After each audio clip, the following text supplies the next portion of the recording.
Today we are going to discuss about a new lesson that is chapter number 24, economic development of Australia continent. So let's start. Vast desert and wide plateau are found in Australian continent. देखिए Australian continent का जो geographical features है वो हमने इसके पहले वाले lesson में देखा था, लेसन नंबर 23 या चैप्टर नंबर 23 के अंदर। आज हम इसका इकोनॉमिक डेवलपमेंट के बारे में देखेंगे। इकोनॉमिक डेवलपमेंट के बारे में देखेंगे। देखिए यदि हम ऑस्ट्रेलियन कॉन्टिनेंट की बात करें तो यहाँ पर वास्ट डेजर्ट और वाइड प्लेटूज वगैरह है। Okay, this is resource rich continent. ये एक रिसोर्स रिच कॉन्टिनेंट है, यहाँ पर जो मिनरल रिसोर्सेज वगैरह है वो बहुत ज़्यादा है। ओके, अब देखिए जो ऑस्ट्रेलियन कॉन्टिनेंट है इसके बहुत सारे हिस्से में, बहुत बड़े हिस्से के अंदर जो रेन है वो बहुत कम होती है। The forest and animals are of different types and there is a huge mineral wealth here.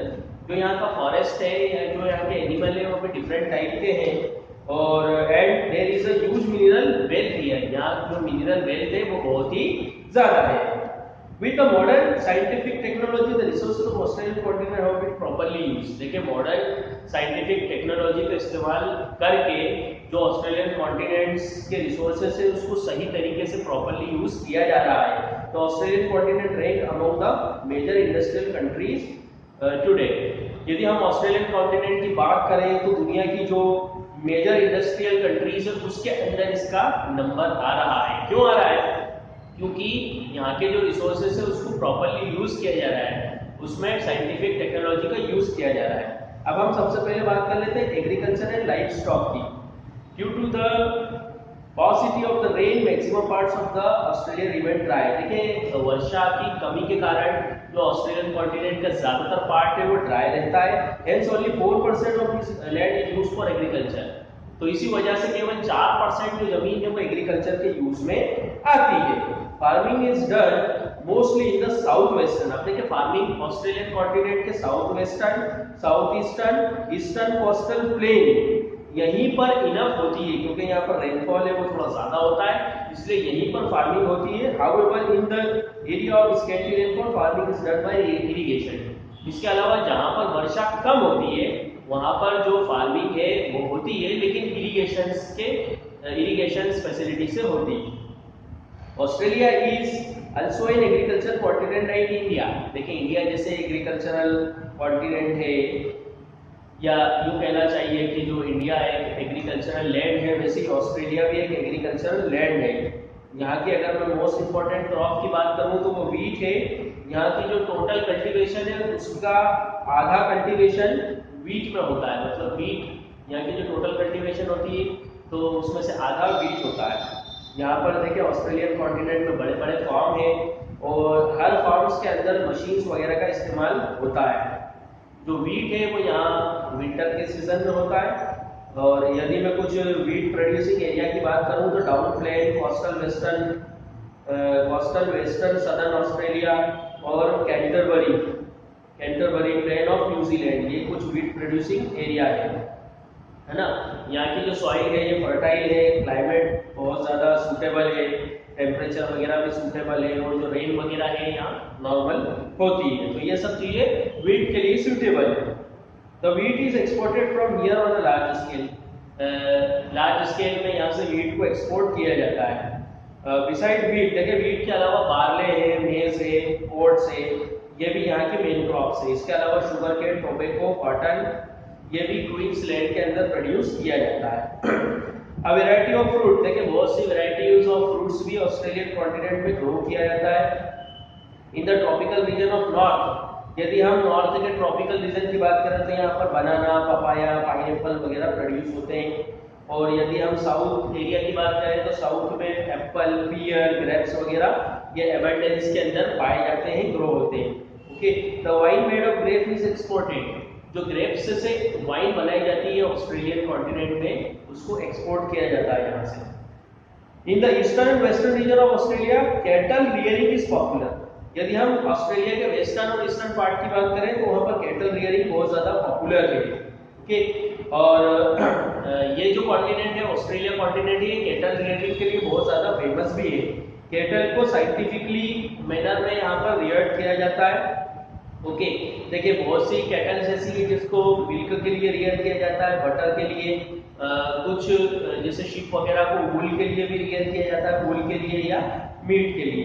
Okay, तो ज्यादातर जो ये एनिमल्स है इसको क्वींसलैंड के अंदर रियर किया जाता है। South east region, western and eastern region in Australia. Okay, ये जो क्वींसलैंड रीजन है, इसके अलावा ऑस्ट्रेलियन कॉन्टिनेंट का साउथ ईस्ट रीजन, वेस्टर्न और ईस्टर्न रीजन में भी जो कैटल है उसको ज़्यादातर रियर्ड किया जाता है। देखिए, यदि हम ऑस्ट्रेलियन कॉन्टिनेंट की बात करें तो ये बटर और चीज इसका एक बहुत बड़ा एक्सपोर्टर है। ओके, नाउ अब हम बात करेंगे शिप रियरिंग की। देखिए, ऑस्ट्रेलियन कॉन्टिनेंट के अंदर शिप रियर किया जाता है, इसको मेनली वूल के लिए रियर किया जाता है, ऊन के लिए। कुछ शिप्स वगैरह को मीट के लिए भी रियर किया जाता है, लेकिन ज्यादातर को ऊन के लिए या वूल के लिए ही रियर किया जाता है। ओके, अब यदि हम बात करें किसी और कंट्री की, तो ऑस्ट्रेलियन कॉन्टिनेंट में या ऑस्ट्रेलिया के अंदर जो शिप रियरिंग है ये दुनिया में सबसे ज्यादा होता है ऊन के लिए। ओके, यहाँ पर बड़े बड़े फार्म्स के अंदर शिप को रखा जाता है, उसको शिप रियरिंग सेंटर कहा जाता है। और ये जो शिप रियरिंग सेंटर है ये कई किलोमीटर्स के अंदर फैले हुए हैं। ज्यादातर जो शिप रियरिंग सेंटर है ये मुरे और डार्लिंग रिवर के किनारे ज्यादातर शिप रियरिंग सेंटर्स है। New South Wales, Victoria, Queensland और न्यूजीलैंड ये कुछ मेन या चीफ सेंटर्स है शिप रियरिंग के। ओके, देखिए यहाँ की जो मराइनो शिप्स होती है इसको मेनली वूल के लिए ही रियर किया जाता है, क्योंकि उसका जो वूल होता है वो बहुत ही बेस्ट क्वालिटी का, हाई क्वालिटी का होता है। The labourers working here are called jackaroos. देखिए, यहाँ पर जो शिप रियरिंग के अंदर लेबर्स वगैरह का इस्तेमाल होता है उसको जैकेरूस कहते हैं। ये शिप वगैरह को ग्रेस करते हैं और इसके अलावा मशीन से इसका जो वूल वगैरह है वो निकालते हैं। यहाँ पर ऑस्ट्रेलियन कॉन्टिनेंट में मॉडर्न मशीन्स का इस्तेमाल किया जाता है वूल वगैरह निकालने के लिए, और यहाँ पर large number of skilled labour का इस्तेमाल किया जाता है वूल वगैरह को कट करने के लिए। ओके, देखिए जो वूल है, the wool is graded and pressured into bales and taken to station and port. देखिए, जो वूल है उसको पहले ग्रेडेड किया जाता है, फिर प्रेशर्ड किया जाता है और फिर बाद में उसको स्टेशन या पोर्ट तक ले जाया जाता है। Australia continent is the biggest wool producer and exporter. Australia continent दुनिया का बड़ा वूल का प्रोड्यूसर भी है और एक्सपोर्टर भी है। Okay, Australia cattle are largely reared in New Zealand for milk and meat. यदि मैं न्यूजीलैंड की बात करूं तो न्यूजीलैंड में जो कैटल को रियर किया जाता है वो मिल्क और मीट के लिए किया जाता है। Cattle rearing is the base of New Zealand economy. जो कैटल रियरिंग है वो न्यूजीलैंड की इकोनॉमी का बेस है। ओके, देखिए यहाँ पर काऊ, शीप, पिग्स वगैरह इनको रियर किया जाता है न्यूजीलैंड वगैरह में। Nearly 18 crore sheeps are reared in Australia continent. Australia continent में तकरीबन 18 करोड़ शिप को रियर किया जाता है। ओके, अब हम बात कर लेते हैं यहाँ के मिनरल्स की, क्योंकि हम यहाँ के इकोनॉमिक डेवलपमेंट की बात कर रहे हैं तो ये सब इकोनॉमी से रिलेटेड चीजें हैं, एग्रीकल्चर है या शिप रियरिंग है। देखिए, अब हम मिनरल्स की यदि हम बात करें तो यहाँ पर ऑस्ट्रेलियन कॉन्टिनेंट में प्लेटू और डेजर्ट्स वगैरह ज़्यादा है और ये दुनिया का ओल्डेस्ट लैंडमास है। तो देखिए, यहाँ पर मिनरल्स बहुत ज़्यादा मात्रा में पाए जाते हैं। यहाँ पर आयरन और बॉक्साइट, मैग्नीज या गोल्ड वगैरह पाया जाता है। इसके अलावा silver, uranium, thorium, copper, tin, इस सब की भी माइंस यहाँ पर बहुत ज़्यादा मात्रा में है। देखो, कालगुरली और कूलगर्ली ये यहाँ की फेमस गोल्ड माइंस है जो कि वेस्टर्न ऑस्ट्रेलिया के अंदर है, वेस्टर्न पार्ट्स में है ऑस्ट्रेलिया के। ओके, इसके अलावा मैं कुछ बड़ी बड़ी माइंस की बात करूं तो क्वींसलैंड के अंदर बड़ी बड़ी माइंस है। यहाँ पर बॉक्साइट प्लेंटी के अंदर पाया जाता है। Okay, hence it is less exported Australia, but a very good amount is used by its own industry, hence it is less exported। देखिए, यदि मैं मिनरल्स की बात करूं तो ज्यादातर मिनरल्स यहाँ की इंडस्ट्रीज के द्वारा ही इस्तेमाल कर लिया जाता है, इसलिए इसको एक्सपोर्ट बहुत कम किया जाता है। Aluminium is made of oxide, opal, milky coloured metal is also found here.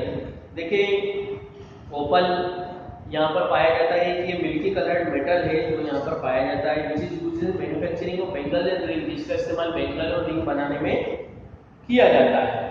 अब यहाँ के रिसोर्सेस ऑफ एनर्जी की मैं बात करूँ, रिसोर्सेस ऑफ एनर्जी कौन कौन से हैं, तो देखिए मेन जो रिसोर्सेस ऑफ एनर्जी है वो है coal, mineral oil, natural gas. Okay, यहाँ जो कोल वगैरह है वो यहाँ की माइंस में पाया जाता है। न्यू साउथ वेल्स, क्वींसलैंड और न्यूजीलैंड में कुछ माइंस वगैरह है, वहाँ पर कोल्स पाया जाता है।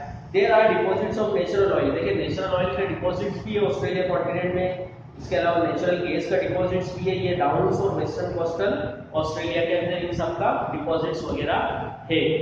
ओके, तो आज के लिए इतना ही। कल हम इसकी मेन इंडस्ट्रीज और ट्रांसपोर्टेशन एंड पॉपुलेशन के बारे में देखेंगे। तो आज हमने ऑस्ट्रेलिया कॉन्टिनेंट का इकोनॉमिक फीचर्स के बारे में जाना, इसके एग्रीकल्चर के बारे में, क्लियरिंग के बारे में, मिनरल्स के बारे में और रिसोर्सेज ऑफ एनर्जी के बारे में जाना। तो आज के लिए बस इतना ही। आशा करता हूँ आप घर पे जो क्वार्टरली एग्जाम से रिलेटेड पोर्शन दिया गया उसको रिवाइज कर रहे होंगे, डेली जो मैं रिवीजन का वर्क देना हो उसको रीड कर रहे होंगे, रिवाइज कर रहे होंगे। ओके, तो आज के लिए बस इतना ही। जय हिंद, जय भारत।